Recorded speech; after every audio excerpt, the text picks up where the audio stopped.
Muhammad Nafis Tabalong, Prodi Manajemen Pendidikan Islam semester 2. Oke guys, jadi kali ini kami akan membuat tugas video dari mata kuliah Bimbingan dan Konseling dengan dosen pengampu Ibu Herda Novita Irmayanti, SPDI MPD. Yang mana kita tahu kalau bimbingan dan konseling memiliki tujuan membantu individu memenuhi perkembangan optimal dan kemandirian secara utuh. Selamat menyaksikan.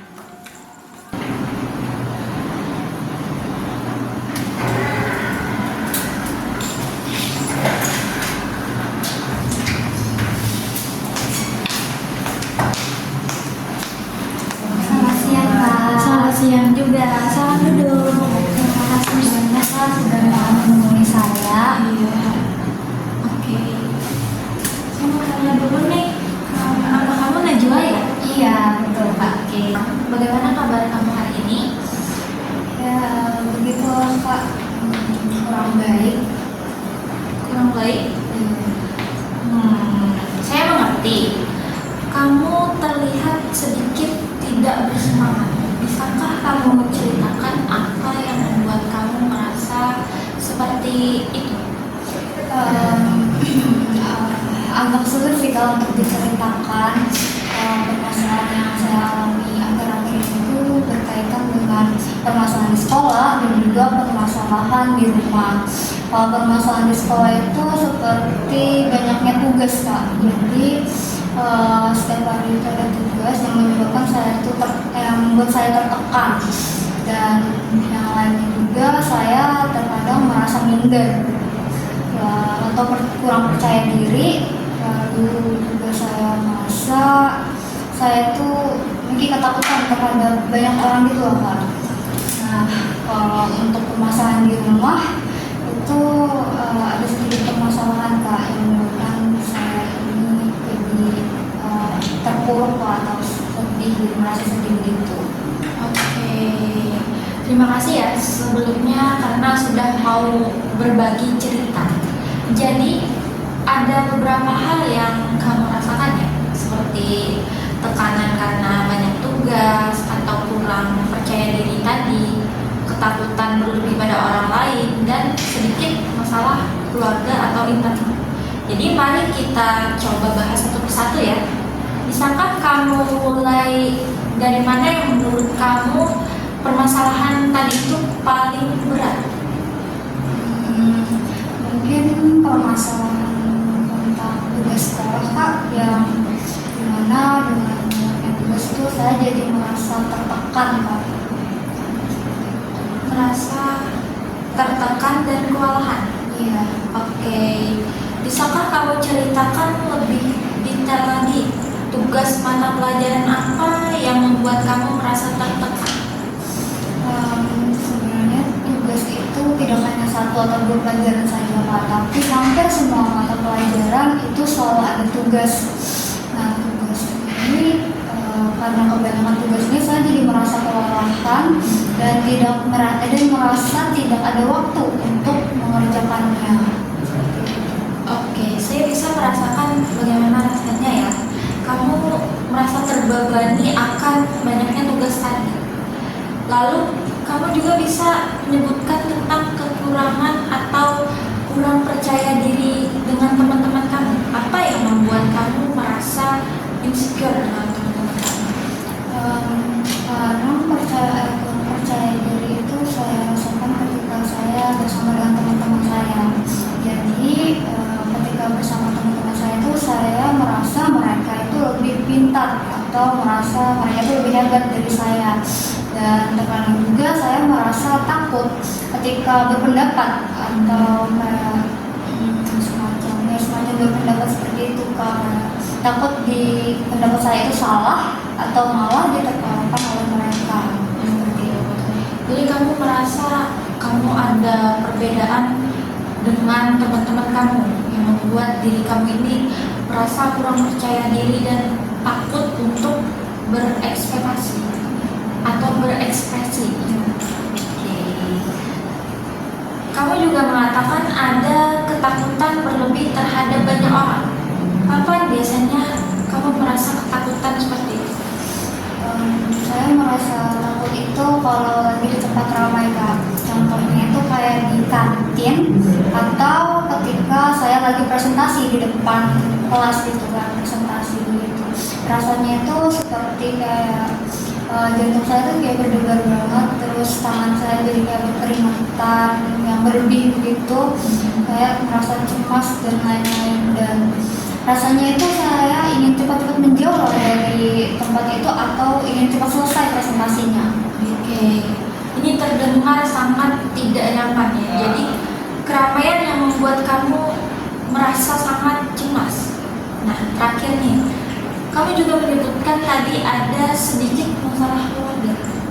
Apakah kamu bersedia berbagi tentang hal tersebut kepada saya? Kalau tentang permasalahan keluarga itu agak sedikit sulit ya untuk dijelaskan. Jadi akhir-akhir ini itu sebenarnya orang tua saya itu ada sedikit cekcok atau perdebatan kecil lah di rumah yang membuat suasana di rumah itu kurang nyaman. Jadi karena hal itu juga saya jadi merasa sedih dan terpuruk lah gitu. Oke, terima kasih sudah mau bercerita semuanya kepada saya dan sudah mau terbuka. Ini pasti sangat berat ya untuk kamu hadapi. Jadi ada tekanan akademik, rasa tidak percaya diri tadi, ketakutan sosial, dan ketidaknyamanan di rumah. Dari semua hal yang kamu ceritakan tadi, hal mana yang menurut kamu paling ingin kamu atasi atau ubah terlebih? Kalau untuk permasalahan ini saya ingin cepat mengatasi tentang itu permasalahan tugas di sekolah. Nah, karena tugas itu kan menuntut terus lah, jadi saya kewalahan tadi dan tertekan. Jadi saya ingin merubah lah gitu bagaimana. Oke, baik. Jadi salah satu tujuan kita adalah untuk mengurangi rasa tekanan kamu terhadap tugas-tugas yang berdatangan silih berganti. Ya. Apa harapan kamu setelah kita berdiskusi tentang hal ini? Saya berharap dengan diskusi ini saya jadi bisa mengerjakan tugas saya dengan baik dan dapat mengelola waktu saya dengan lebih baik lagi. Oke, itu mungkin tujuan yang sangat baik. Mari kita pikirkan beberapa cara untuk mencapai hal itu. Pernahkah kamu mencoba membuat jadwal atau skala prioritas untuk tugas-tugas kamu? Saya jarang sih Pak, saya membuat jadwal seperti itu. Terkadang saya mengerjakan tugas itu mengerjakan tugas yang saya ingat saja. Ya tidak ada jadwal yang rutin lah. Oke, bagaimana kalau kita coba ya membuat kayak rencana sederhana nih. Misalnya kita identifikasi dulu tugas-tugas kamu, lalu kita coba urutkan mana yang paling mendesak atau mendekati deadline. Nah, untuk dikerjakan terlebih dahulu. Jadi supaya kamu tidak kewalahan tadi. Kita juga bisa alokasikan waktu untuk belajar setiap hari, waktu khusus gitu. Apakah kamu bersedia?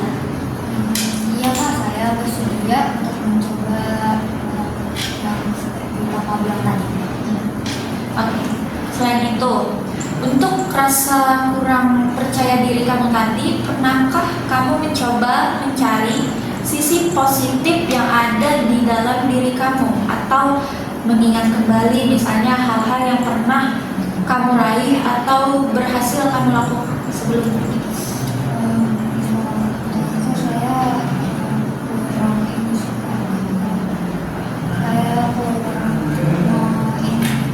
Saya lebih fokus itu ke kekurangan saya Pak. Terkadang sih ada, cuman yang selebihnya itu saya lebih fokus ke kekurangan saya diri, kekurangan diri saya sendiri seperti itu. Wajar sih kamu merasa begitu, tapi setiap orang itu pasti punya sisi kelebihan dan kekurangannya masing-masing. Bagaimana kalau mulai sekarang kita coba latih untuk lebih fokus ke kelebihan kamu tadi. Misalnya, apa hal yang kamu sukai atau kamu minati di sekolah misalnya? Untuk yang saya sukai, kalau di sekolah itu saya suka sama pelajaran menggambar Kak. Dan kata teman-teman saya pun gambar saya itu juga lumayan bagus gitu. Oke, itu bagus sekali sih saya dengar ya. Karena gambaran kamu itu sangat bagus. Saya sangat mengapresiasi. Mungkin kita bisa mulai membangun rasa percaya diri kamu tadi dan mengenai rasa takut kamu kepada keramaian. Apakah ada situasi ramai tertentu yang lebih membuat kamu tidak nyaman? Kalau ketakutan itu saya terkadang merasa takut itu kalau ada acara di sekolah Kak, kayak acara yang melibatkan banyak orang lah begitu, yang ramai-ramai.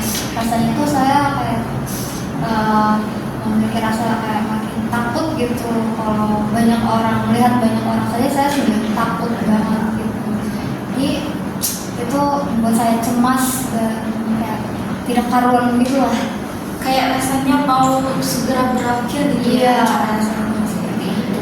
Kita bisa coba bertahap untuk menghadapi rasa takut itu tadi.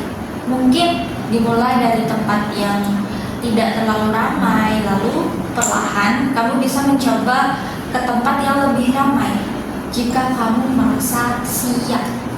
Ini namanya teknik desensitasi sistematis.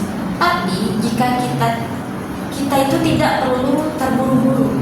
Bagaimana menurut kamu? Agak sedikit menakutkan sih Kak, tapi mungkin saya akan mencoba kalau saya sudah kuat dan siap. Oke, tentu kita akan melakukannya sesuai dengan kesiapan kamu seperti yang saya katakan tadi. Nah, terakhir nih, mengenai masalah keluarga, apakah ada hal yang ingin kamu lakukan atau bicarakan terkait ini? Berkaitan dengan masalah keluarga yang saya ceritakan tadi, saya hanya berharap orang tua saya itu kembali membaik Kak, kembali baik-baik saja.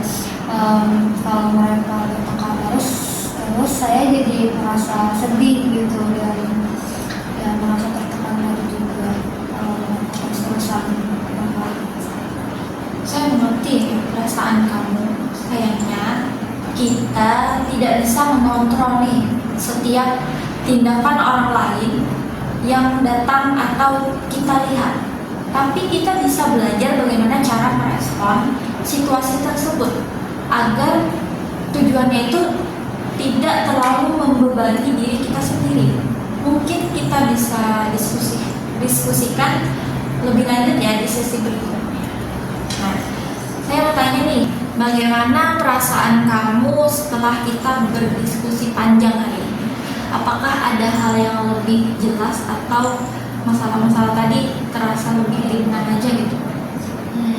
Perasaan saya setelah berdiskusi ini rasanya jadi lumayan Kak, jadi lumayan dan lumayan lebih tenang lah gitu, lebih merasa ringan. Jadi saya bisa lebih mengelola lagi, bisa mengelola waktu berkaitan dengan tugas saya tadi seperti itu. Jadi perasaan saya agak terasa ringan begitu. Oke, kita sudah membahas beberapa hal penting untuk hari ini. Jadi untuk sesi berikutnya, mungkin kamu bisa mencoba membuat catatan tentang tugas-tugas kamu tadi. Kita bisa mulai menyusun jadwalnya, bagaimana? Boleh Kak, boleh dicoba. Terima kasih. Oke, sama-sama, bagus. Kita akan bertemu lagi ya di minggu depan di jam yang sama. Oke. Boleh kali ya, nanti akan bertemu lagi dan terima kasih atas masukannya dan ya saya ucapkan terima kasih banyak sekali lagi dan selamat siang. Terima kasih. Sama-sama. Semoga baik-baik aja ya. Iya. Demikian video dari kami. Semoga bermanfaat. Sekian. Terima kasih. Wassalam.